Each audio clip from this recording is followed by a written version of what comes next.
కనీసం రోజుకి morning, afternoon, evening 3 సార్లైనా వెళ్ళి దాన్ని దర్శించుకోవాలి. అప్పుడే కదా లవ్ ఉన్నట్టు.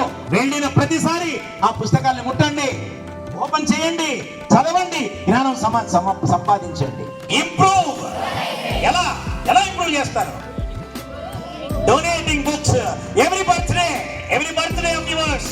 మీ పుట్టు పండుగ వస్తే, మీ టీచర్ పుట్టు పండుగ వస్తే, మీరు నిజంగా ఇంప్రూవ్ చేయాలి. లైబ్రరీ అంటే సంవత్సరాన్ని నిర్మాణం చేయాలంటే 10 కాలాల పాటు ఎవరు వచ్చినా ఈ స్కూల్ కి Enkuru library the best library in the district of Khammam అని చెప్పాలంటే ఒక్కొక్కరు ఒక పుస్తకాలు విరాళంగా ఇవ్వాలి. Yes or no?